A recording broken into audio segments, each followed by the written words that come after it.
Welcome to Kaula Celebrity Kitchen Magic.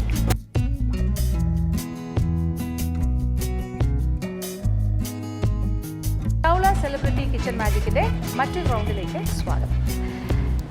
നമ്മൾ സാധാരണ പല ആൾക്കാരും ചോദിക്കുന്ന ഒരു ചോദ്യമാണ്, മലയാളിയുടെ ഭക്ഷണശീലം എന്താണ്? സാധാരണയായിട്ട് മലയാളി എന്താണ് ഭക്ഷിച്ചുകൊണ്ടിരുന്നത്? നമ്മളുടെ പണ്ട് തൊട്ടേ ഉള്ള ഒരു ആഹാരക്രമം എന്തായിരുന്നു? അപ്പോൾ ട്രഡീഷണൽ വിഭവം എന്തായിരുന്നു എന്ന് വെച്ചാൽ വളരെ നാടനായിട്ടുള്ള നമ്മുടെ വിഭവങ്ങളിലേക്കാണ് മനസ്സ് ഓടിയെത്തുന്നത്. അപ്പോൾ ഇപ്പോൾ എല്ലാവരും പറയും, ഒരു പക്ഷേ നമ്മൾ പറയും കപ്പ, മീൻ കറി, അല്ലെങ്കിൽ നമ്മുടെ ഭക്ഷണം, അങ്ങനെയൊക്കെ പറഞ്ഞു തുടങ്ങും. പക്ഷേ കേരളത്തിൻ്റെ തനതായ വിഭവങ്ങൾ എന്ന് പറയുമ്പോൾ തീർച്ചയായിട്ടും മത്സ്യത്തിന് നല്ലൊരു പങ്കുണ്ട്. കാര്യം ഒരു കോസ്റ്റൽ ഏരിയ ആണല്ലോ കേരളം എന്ന് പറയുന്ന ഒരു തീരദേശം തന്നെയാണ്. അതേസമയം കഞ്ഞി എന്ന് പറയുന്ന, അല്ലെങ്കിൽ ചോറ് കൊണ്ടുള്ള കഞ്ഞി, ചോറ്, ഇത്തരം കാര്യങ്ങൾ, പഴങ്കഞ്ഞി, ഇതെല്ലാം തന്നെ നമ്മളുടെ എന്താ പറയുക വളരെ നാടനായിട്ടുള്ള നമ്മുടെ തനതായ വിഭവങ്ങൾ തന്നെയായിരുന്നു. പണ്ടൊക്കെ പാടത്ത് കൃഷി, ധാരാളമായിട്ട് കൃഷി ഇറക്കിക്കൊണ്ടിരുന്നു. കൃഷി വിഭവങ്ങൾ, പച്ചിലകൾ, പിന്നെ പലതരം ധാന്യങ്ങൾ, ഇതൊക്കെ നമ്മൾ തന്നെ നമ്മുടെ വീട്ടുമുറ്റത്ത് കൃഷി ചെയ്ത് അത് ഭക്ഷിച്ച് അങ്ങനെ വളരെ ഹെൽത്തി ആയിട്ട് നമ്മൾ ജീവിച്ചുകൊണ്ടിരുന്നൊരു കാലഘട്ടം. ഇപ്പോൾ കാലം മാറി. ഇപ്പോൾ നമ്മുടെ തനതായ വിഭവങ്ങളുടെ കൂട്ടത്തിൽ കപ്പ ഒരു പ്രധാന വിഭവമാണ്. കപ്പയെല്ലാം വിദേശിയാണെന്ന് വേണമെങ്കിൽ പറയാം. പിന്നീട് നമ്മുടെ നാട്ടിലേക്ക് വന്ന കാര്യങ്ങളാണ്. പക്ഷേ അത് നമ്മൾ നെഞ്ചോട് ചേർത്ത വിഭവമാണ്. ഇപ്പോൾ കപ്പയില്ലാണ്ട് നമുക്കൊരു കേരളത്തിൻ്റെ തനതായ വിഭവം എന്താണെന്ന് ചോദിച്ചാൽ ഒരു ഉത്തരം പറയാൻ സാധിക്കില്ല. അപ്പോൾ കപ്പ, മീന് ചോറിനോടൊപ്പം തന്നെ നമ്മൾ ആസ്വദിക്കുന്ന കാര്യം തന്നെയാണ്. എന്നിരുന്നാലും ചില വിഭവങ്ങൾ നമ്മുടെ സ്വന്തമായി കഴിഞ്ഞു. ഇപ്പോൾ കപ്പ നമ്മളുടെ സ്വന്തമായതുപോലെ തന്നെ മറ്റ് ചില വിഭവങ്ങളും, പ്രത്യേകിച്ച് പറയാനാണെങ്കിൽ ബിരിയാണി നമ്മളുടെ ഒരു പ്രധാന വിഭവമായി മാറിക്കഴിഞ്ഞു. വിശേഷ അവസരങ്ങളിലെല്ലാം നമ്മുടെ വീടുകളിൽ ഉണ്ടാക്കുന്ന ഒരു വ്യത്യസ്തമായ പലതരം ബിരിയാണികളുടെ കൂട്ടത്തിൽ ബിരിയാണി എന്ന് പറഞ്ഞാൽ ബിരിയാണി, അത് എല്ലാവർക്കും ഇഷ്ടമാണ്. അപ്പം നമ്മളുടെ സെലിബ്രിറ്റി കിച്ചൺ മാജിക്കിലെ കണ്ടസ്റ്റൻസ്, സെലിബ്രിറ്റികൾ, അവരെങ്ങനെയാണ് ബിരിയാണി ഉണ്ടാക്കുന്നതെന്നൊന്ന് കാണണ്ടേ? അപ്പോൾ ബിരിയാണി റൗണ്ടിലേക്കാണ് നമ്മൾ പോകുന്നത്. അപ്പോൾ ആ കാഴ്ചകൾ കാണുക, ആസ്വദിക്കുക. വെൽക്കം ബാക്ക് ടു കൗള സെലിബ്രിറ്റി കിച്ചൺ മാജിക്. അപ്പോൾ എല്ലാവരും തയ്യാറെടുത്ത് വന്നിരിക്കുവാണ് അല്ലേ? നിങ്ങളുടെ തിരക്കിനിടയിൽ വീണ്ടും നിങ്ങൾ തയ്യാറെടുക്കുന്നു. കൃഷ്ണ, നമ്മൾക്ക് ഇത്ര നാൾ അവർ കുറച്ച് സിമ്പിൾ ആയിട്ടുള്ള കാര്യങ്ങളൊക്കെ അല്ലേ ചെയ്തുകൊണ്ടിരുന്നത്? വളരെ സിമ്പിൾ ഉള്ള ഐറ്റംസ് നമ്മൾ കൊടുത്തുകൊണ്ടിരിക്കുന്നത്. പിന്നെ മുട്ട കൊണ്ടൊരു വിഭവം, ബോണ്ട, ഉള്ളിവട, പിന്നെന്തായിരുന്നു? മുട്ട, പപ്പയ, കപ്പ, പറയുമ്പോൾ എല്ലാം സിമ്പിൾ. ഒരു മെയിൻ കോഴ്സിന് സമയമായി. എന്താണ് നിങ്ങളുടെയൊക്കെ അഭിപ്രായം? അത് വേണോ? കുറച്ചുകൂടെ സീരിയസ് എന്ന് വെച്ച് കഴിഞ്ഞാൽ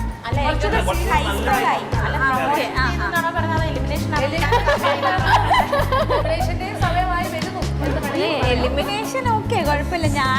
എൻ്റെ പോളിസി അനുസരിച്ച് നമ്മൾ ഒരു ഷോ ചെയ്യാൻ വേണ്ടി ഒരു പ്രാവശ്യം വരുമ്പോഴും ഇന്ന് എൻ്റെ ലാസ്റ്റ് പെർഫോമൻസ് ആണെന്ന് പറഞ്ഞ് വന്നാലേ നമുക്ക് അത് ഏറ്റവും ബെസ്റ്റ് ആക്കാൻ പറ്റുമെന്നുള്ളൊരു അഭിപ്രായക്കാരിയാണ് ഞാൻ. ഒരു കോമ്പറ്റീഷൻ സ്പിരിറ്റ് വന്നിട്ടുണ്ടെന്ന് തോന്നുന്നു അല്ലേ? പിന്നെ ഒരു ജനറൽ ഒപ്പീനിയൻ പൊതുജനങ്ങളുടെ, അതായത് നമ്മുടെ പ്രിയപ്പെട്ട പ്രേക്ഷകരുടെ ഇടയിൽ നിന്ന് വന്നിരിക്കുന്ന ഒരു അഭിപ്രായം, ആരും അത്ര സീരിയസ് അല്ല, ഒരു കളി മട്ടിലാണ് കുക്കിങ്ങിനെ അപ്രോച്ച് ചെയ്തിരിക്കുന്നത്, നിങ്ങളൊന്നും അത്ര സീരിയസ് അല്ല എന്നുള്ളതാണ്. അത് പോരാ. പക്ഷെ ചേച്ചിക്കറിയില്ല ഞങ്ങൾ സീരിയസ് കണ്ടുകൊണ്ടിരിക്കുന്ന ആൾക്കാർക്ക് കൂടെ തോന്നുന്നത് അനിത പൊതുവേ സീരിയസ് ആണല്ലോ കുക്കിംഗ് എന്നുള്ള കാര്യം. ചേച്ചി ഒരുപക്ഷെ നമ്മള് കുക്കിംഗ് ചെയ്യുന്നത് കളി തമാശകൾ പറഞ്ഞുകൊണ്ട് ചെയ്യുന്നോണ്ട് അവർക്ക് അതുകൊണ്ടാവാം. എന്നാലും അവർ എന്തൊക്കെ ചെയ്താലും അവരുടെ പ്രൊഡക്റ്റ് സൂപ്പർ.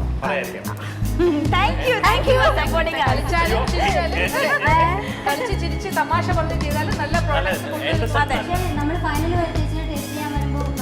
പിന്നെ അതിനൊന്നും മാറ്റമൊന്നുമില്ല. ഞങ്ങളുടെ സൈഡിൽ നിന്ന് ഓക്കെ, നിങ്ങൾ കൊണ്ടുവരുന്ന പ്രോഡക്ട്സ് നല്ലത് തന്നെയാണ്. ഇപ്പൊ എന്തായാലും എല്ലാവരും കുക്ക് ചെയ്യുന്നുണ്ടാവുമെന്ന് തീർച്ചയായിട്ടും നമുക്ക് വിശ്വസിക്കാൻ പറ്റും. തീർച്ചയായിട്ടും എന്തായാലും നന്നായിട്ട് ഹോംവർക്ക് ചെയ്താലേ ഇവിടെ വന്ന് പെർഫോം ചെയ്യാൻ പറ്റും. ഇനി എന്ത് പറഞ്ഞാലും നിങ്ങൾ പഠിക്കാതെ നിങ്ങൾക്ക് ചെയ്യാൻ പറ്റില്ല. അതുകൊണ്ട് നിങ്ങൾ നന്നായിട്ട് പെർഫോം ചെയ്യാം. ഇനി ഇത് സീരിയസ് ആക്കണം. നമുക്ക് സീരിയസ് ഇൻ ദ സെൻസ് നിങ്ങളുടെ പാട്ടും ഡാൻസും നൃത്തം ഒന്നും കളയണം എന്നല്ല പറയുന്നത്. എന്റർടൈൻമെന്റ് സോൺ എന്ന് പറയുന്നതിന് ഒരു നല്ല സന്തോഷമാണ്. അത് കൂടാണ്ട് നിങ്ങൾ പാചകം ചെയ്യുമ്പോഴും വളരെ ലൈവ്ലി ആയിട്ട് നിന്ന് പാചകം ചെയ്യും, എൻജോയ് ചെയ്ത്, ദാറ്റ്സ് ഓൾ ഓക്കെ. പക്ഷെ സീരിയസ് ഇൻ ദ സെൻസ് നല്ല വിഭവങ്ങൾ ഇനി തരാൻ പോവാണ്, ഹെവി ആയിട്ട്.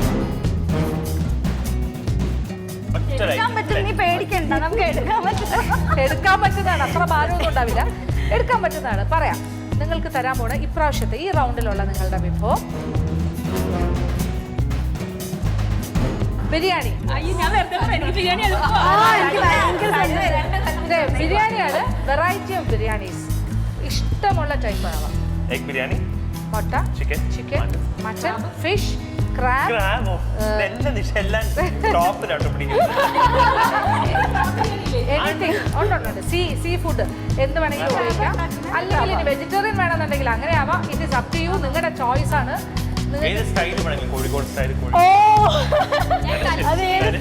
തലശ്ശേരി, കോഴിക്കോട്, പിന്നെ ഏത് വേണമെങ്കിലും കേരളത്തിന് പുറത്തോട്ട് ബാംഗ്ലൂർ സ്റ്റൈൽ, ആന്ധ്ര, ഹൈദരാബാദ്, ട്രിവാൻഡ്രം സ്റ്റൈൽ, ട്രിവാൻഡ്രത്തിനൊരു സ്റ്റൈൽ നമുക്ക് ഉണ്ടാക്കിയെടുക്കാം, കൊല്ലം സ്റ്റൈൽ, കോട്ടയം അല്ലേ. എനിക്ക് ആഗ്രഹമുണ്ട് ഹൈദരാബാദ് ബിരിയാണി ചെയ്യണമെന്ന്, പക്ഷെ തലശ്ശേരിക്കാരി ആയിപ്പോയില്ലേ, തലശ്ശേരി ബിരിയാണി ചെയ്യാൻ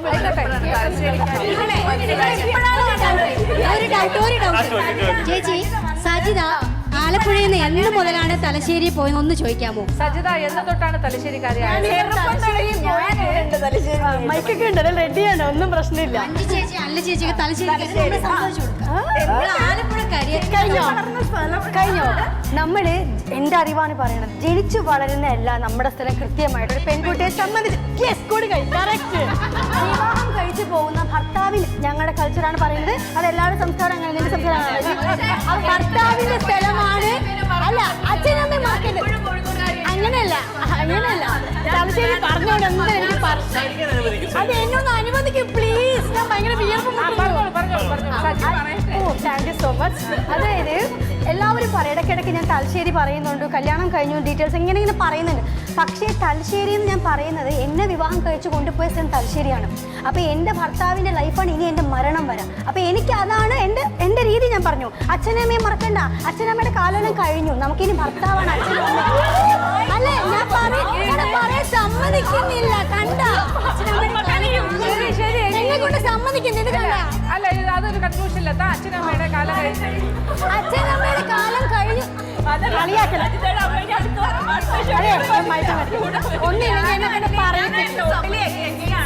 ആണെങ്കിൽ നിങ്ങൾ അവിടെ ഇരുന്നോ, നിങ്ങൾ അവിടെ അഗെയിൻസ്റ്റ് ആയിരുന്നോ? പക്ഷെ എനിക്ക് പറ്റൂല.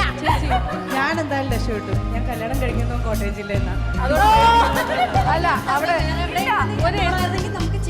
ഒരു ഏതൊരു അഭിപ്രായം രണ്ടുപേര് പറയുന്നു. എന്താ പറയാനുള്ളത്? ഞാൻ കല്യാണം കഴിച്ചിട്ട് ട്രിവാൻഡ്രത്ത് വന്നിട്ട് 16 വർഷമായി. പക്ഷെ ഞാൻ ഇന്നും കോഴിക്കോട്ടുകാരി തന്നെയാണ്. ഞാൻ എൻ്റെ അച്ഛൻ പീതാംബരൻ, അമ്മ പത്മാവതി, ഇവർ രണ്ടുപേരും ഒരിക്കലും മാറൂല. അപ്പൊ ഞാൻ ജീവിച്ചിരിക്കുന്നിടത്തോളം കാലം ഞാൻ കോഴിക്കോട്ടുകാരി തന്നെയാണ്. പിന്നെ നമ്മൾ ഓരോ റീജിയനിലും മാറിയത് എത്ര നമ്മുടെ ചൊട്ടയിലെ ശീലം അത്രയും ടൈം കൊടുത്തു. എനിക്ക് എന്തുകൊണ്ട് അഡോപ്റ്റഡ് ഡോട്ടർ ആയിട്ട് ഒരു സ്ഥലത്ത് പോയി. അത് ഓരോരുത്തരുടെ ചോയ്സ് ആണ്. സ്ഥലം ഹസ്ബൻഡ് വീട്ടുകാരി പേരൻസ്. ഞാൻ ട്രിവാൻഡ്രത്തിന്റെ മരുമകൾ തന്നെയാണ്, ഒരിക്കലും മകളാവില്ല. കുക്കിംഗ് ഷോ ആണ് തലശ്ശേരി മലപ്പുറത്തേക്ക്. ഇവരോട് പറയാം, എന്നോട് പറഞ്ഞ കാര്യമില്ല. നമുക്കൊരു ഡിബേറ്റ് അവസാനിപ്പിക്കാം. എന്തായാലും നിങ്ങൾക്ക് തന്നിരിക്കുന്നത് ബിരിയാണിയാണ്. ബിരിയാണി ഏത് സ്റ്റൈലിൽ വേണമെങ്കിലും ഏത് ദേശത്തിന്റെ വേണമെങ്കിലും ചെയ്തോളൂ, ഞങ്ങൾക്ക് വിരോധമില്ല. എന്തായാലും സ്വാദുണ്ടാകണം, ഞങ്ങൾക്ക് കഴിക്കാൻ പറ്റുന്നതായിരിക്കും. കണ്ടുകൊണ്ടിരിക്കുന്ന പ്രേക്ഷകർക്ക് അതിൽ നിന്നും എന്തെങ്കിലും കിട്ടണം. അതായത് നല്ല റെസിപ്പിയാണ്, അവർക്കത് ഉണ്ടാക്കി നോക്കി അത് ഇഷ്ടപ്പെടണം. ആ ഒരു കാര്യം മാത്രം ഓർമ്മിക്കുക. അതിൽ എന്തായാലും ഞങ്ങൾ മാർക്ക് ഇടും, അതനുസരിച്ച് ഇവാലുവേറ്റ് ചെയ്യും. സമയം ബിരിയാണിയാണ് 1 hour സമയം തരുന്നത്. ചേച്ചി 1 hour മതിയാവോ ബിരിയാണി? മാക്സിമം നിങ്ങൾ എടുക്കുന്ന 1 കിലോ അല്ലേ എടുക്കാൻ പോകുന്നത്? ചേച്ചി കഴിഞ്ഞ പ്രാവശ്യം 2 മണിക്കൂറാ തന്നെ. ഓക്കെ, പിന്നെ ആദ്യം കുക്ക് ചെയ്യുന്ന ആൾക്കാർ ആരൊക്കെയാണ്? യെസ്, ഇത്ര ആൾക്കാരല്ലേ? സജിത, അഞ്ജന, അഞ്ജു, അനില ആൻഡ് അനില. ഇത്ര ആൾക്കാര് ഫസ്റ്റ് കുക്കിങ്ങിൽ പോകുന്നു. എല്ലാം എല്ലാം എയിൽ തുടങ്ങുന്ന അക്ഷരം.